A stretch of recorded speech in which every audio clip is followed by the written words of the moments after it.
Alright guys, let's talk about the 2025 Tour de France. The annual 3-week-long sufferfest where grown men in Lycra cry in the Alps. But more importantly is this Jonas Vingegaard's secret weapon in his quest to dethrone Tadej Pogacar in the battle for the yellow jersey. And no, I don't mean the return of Rabobank as a team sponsor and possible bidon preparer, but rather this long sleeve and leg warmer combo that the Hilleslev Hitman was seen rocking in 30-degree heat during altitude training this week on Col d'Iseran. And my first thought when I saw this footage in these photos was that Pog scared Visma and Jonas so bad during this year's Dauphiné that they have resorted to polarized long and short sleeve training in a desperate attempt for marginal gains. And if that's the case, then we're already cooked for this year's tour as a spectacle. But do not fear, no, apparently Jonas is cooking himself like a Danish rotisserie chicken. It is called heat adaptation training, and it involves more sweating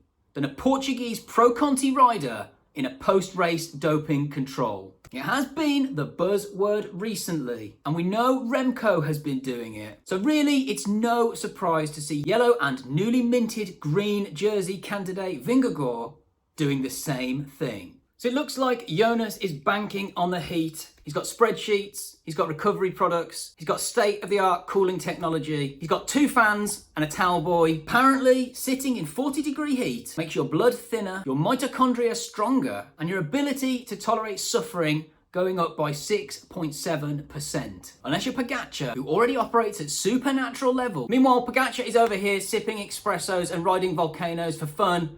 Heat or no heat, unless Visma are cooking up an actual dragon, Pog's still roasting the field on eco mode. Oh, Jonas can handle the heat. That's cute.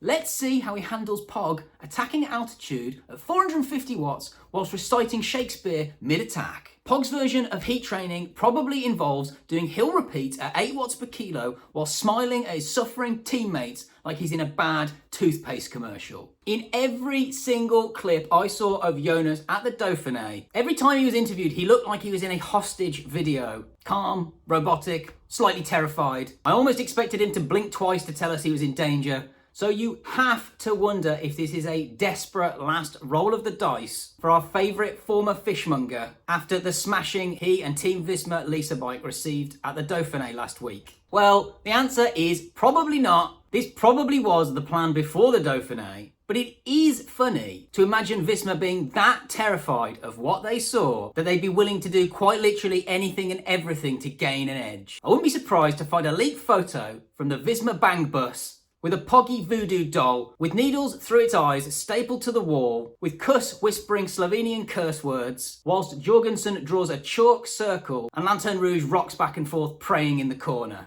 Will it help? Well, it won't hurt. Heat adaptation training is great, but let's not pretend it's some sort of Marvel superpower. It's not like Jonas is going to roll up on stage 15, yell flame on like the Human Torch, and roast Pogacar into a puff of Slovenian dust. So can Vingegaard beat Pogacar? Maybe, if they can find a way to cut his brake cables, or he gets abducted by aliens on the way to stage 1. Otherwise, heat or no heat, Jonas is going to need more than a rocky training montage in a toaster oven to take down the Golden Boy.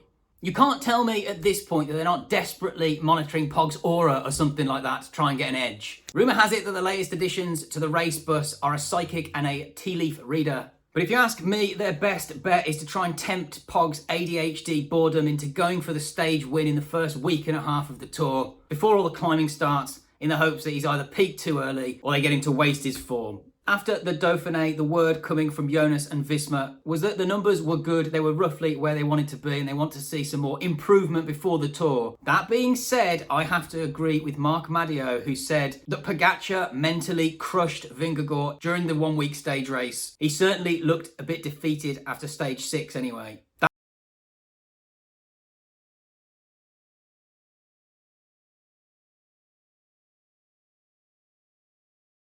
That being said, I think it's going to be a lot closer than it was in the Dauphiné. But is it going to be close enough for Jonas to challenge Pog? Either way, we've only got a couple of weeks left to find out. Subscribe for more Tour and Zwift content. Like and comment below. I'm definitely going to be trying to make more of this content going forward and throughout the tour itself. So make sure you comment down below to tell me how crazy I am, how stupid I am, how Vingegaard is just going to destroy Pogacar with ease. Or don't, see if I care.